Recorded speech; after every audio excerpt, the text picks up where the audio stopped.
que están convencidos de que hay una oportunidad. A veces cuando usted le predica a alguien, le invita a alguien, sabe que la persona está en necesidad, pues usted le habla, lo invita a la iglesia, ven a la iglesia, hay oportunidades para ti.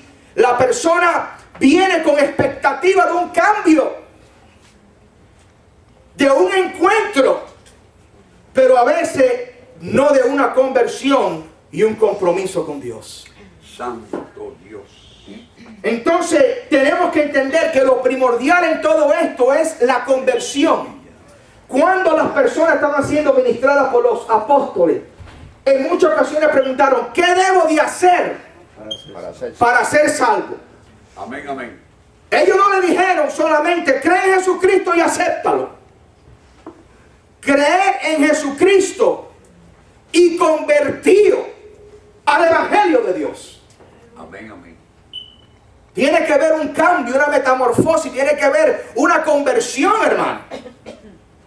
Entonces encontramos los convencidos, que son personas que reconocen, son 4 personas, note ahí. Personas que reconocen que tiene que ver un ser supremo, que hay oportunidad para un cambio, pero verdaderamente no buscan un compromiso y una conversión. Segundo, están los creyentes.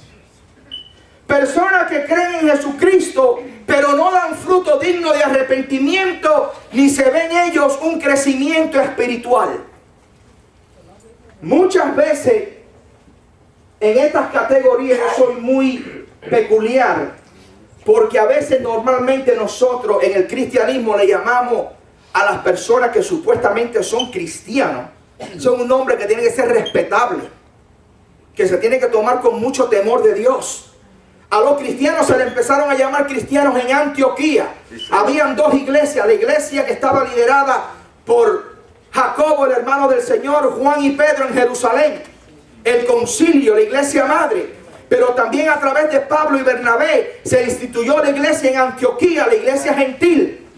Y dice que a los cristianos se le empezaron a llamar cristianos porque caminaban como Jesús, andaban como Jesús, se conducían como Jesucristo, hablaban como Jesucristo. Bendito sea el Señor. El Espíritu Santo había depositado en ellos la vida y el carácter del Señor. Pero vivimos unos tiempos que a todos se le llama cristiano. El merengue cristiano, la salsa cristiana, la cumbia cristiana, el reggaetón cristiano, el Marlboro cristiano, la cerveza cristiana, la pachanga cristiana. Bendito sea el Señor Jesucristo. Y por lo normal, pues cuando hablamos de creyentes, pensamos que creyentes son cristianos.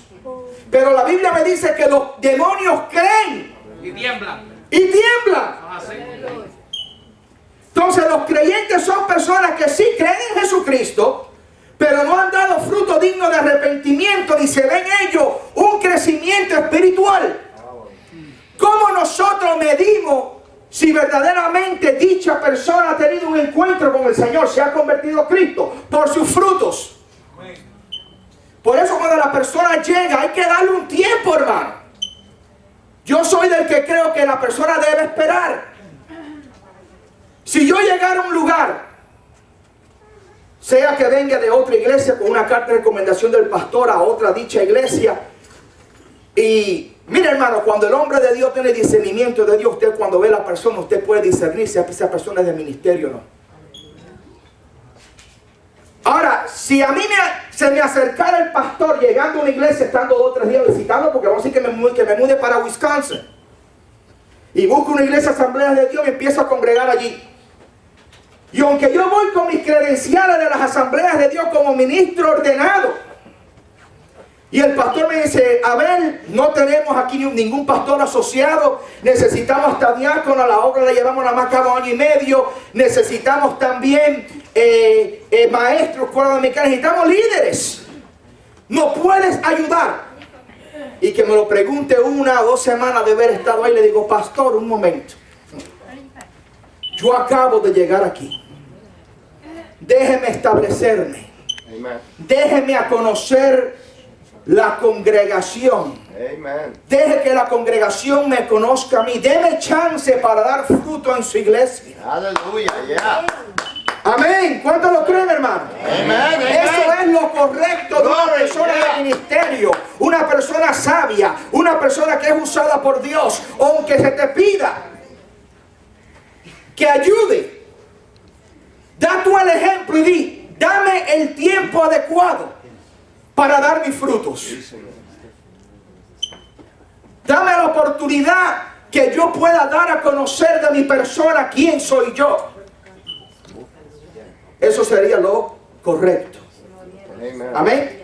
Como le digo, creyente no necesariamente tiene que ser una persona que sea cristiana. Siempre tiene que ver un tiempo de probación para ver si hay frutos. A mí lo que me da evidencia son los frutos, no es la apariencia. Porque dice la Biblia que el hombre mira lo de afuera, la apariencia, pero Dios mira el corazón. Y como yo no puedo mirar el corazón y escudriñar la mente como Dios, tengo que esperar evidencias. A lo largo del periodo se va a ver si el fruto es bueno o no. Si algo va a reducir que no se sabe de tal persona. Tercer tipo de personas, hablamos los convencidos, los creyentes. El tercer grupo de personas son los cristianos, los verdaderos que han tenido una experiencia con el Señor. Estos son seguidores de Cristo, no de hombre, porque en la iglesia hay personas que son seguidores de hombre. Yo oí dos hermanas que vinieron aquí un día y le dijeron al pastor Mike, el día que usted se vaya o se retire de esta iglesia, que Dios ya lo llame, pues yo no vengo más aquí. Y yo, siendo el pastor asociado, el llamado por Dios a seguir el puesto del Moisés de Dios, yo me atreví a decir, hermana, no se preocupe que yo no la voy a llamar.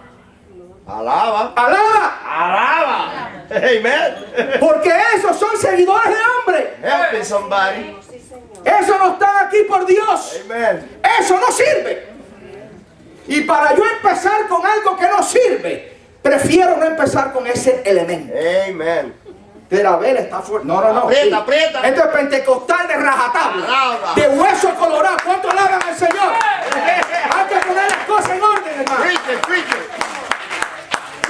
Una persona que pues cuando fulano se vaya, pues yo no vengo. No se preocupe que no le vamos a mandar ni una carta para averiguar cómo está. En Proverbio dice que al astucio tú le contestes con su propia astucia. Aleluya. Amén. Ahora, los cristianos son aquellos que son seguidores de Cristo, llenos de fruto y de crecimiento espiritual. Estos son constantes en la salvación y la consagración a Dios. Cuarto tipo de persona: los cizañeros. Oh, my. En la iglesia hay cizañeros. Hay instrumentos del diablo que son personas e hijos del diablo puestos por él para ser la posición de los hijos de Dios. Ahora, podríamos ir aquí, pero quiero avanzar. Anótelo por ahí, donde nos habla de la parábola del trigo y de la cizaña. Mateo 13:24. Dice que ellos, para redundar, había una cosecha de trigo, pero algo muy peculiar que tiene la cizaña y el trigo es que se parecen iguales. Son idénticas hasta el tiempo que se coseche. Y le preguntan al Señor: Señor, ¿tú quieres que vayamos y arrancamos la cizaña? Porque hemos visto cizaña alrededor del trigo. Y el Señor dijo: no lo hagas, al no ser que arrancar la cizaña se vaya también el trigo. Amen. ¿Sabe por qué? Porque a veces hay trigo que no están bien arraigados. Aleluya. Hay cristianos que no están bien fundamentados en la palabra de Dios, en la Biblia. ¿Y qué es lo que sucede? Cuando sucede cualquier cosa, pues ellos también se debilitan Amen. y se van. Sí, señor. Pero yo nada más quería tocar este punto para que usted entienda los 4 tipos de elementos, personas que nos encontramos en la iglesia. Convencidos, creyentes, cristianos, que son tipo del trigo, y también están los cizañeros. ¿Cuáles son aquel cizañero? Aquel que está en el chisme, en el brete, en la crítica, en la envidia, aleluya, con raíz de amargura en su corazón, donde los 9 frutos de la carne, algunos de ellos se ven en su vida.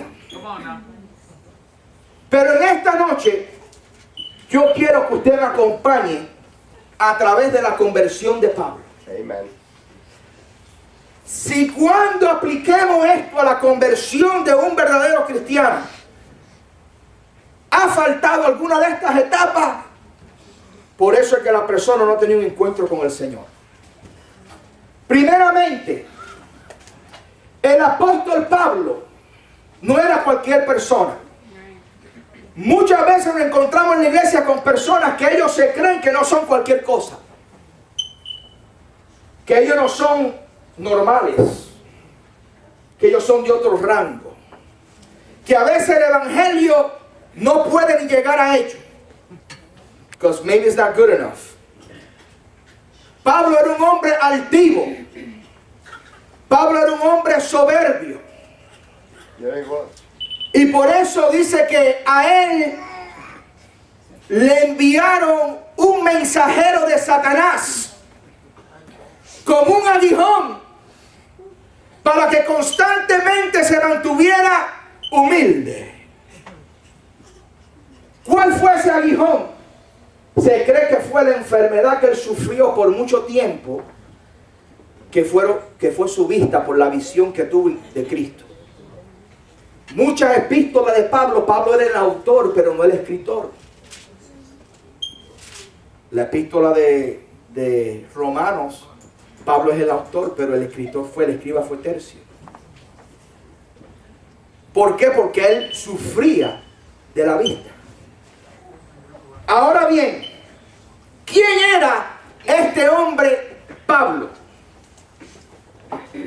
De acuerdo al tiempo de aquel entonces, tenemos que remontarnos allí. ¿Quién era la gente elocuente? ¿Quién era la gente de posición? ¿Quién eran las personas reconocidas? ¿Cómo decir ahora un abogado, un licenciado, un alcalde? Amén. Sí, señor. Alguien reconocido. A lo mejor para que usted me entienda. Si usted conoce lo que es, como está el giro cristiano aquí. Una nada más comparación que a lo mejor no es la que deberíamos usar, pero porque tiene alguien de nombre dentro del cristianismo. Un Guillermo Maldonado. Lo voy a dejar ahí.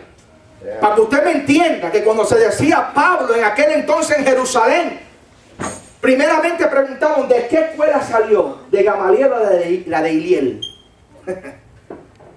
Pablo era un hombre que era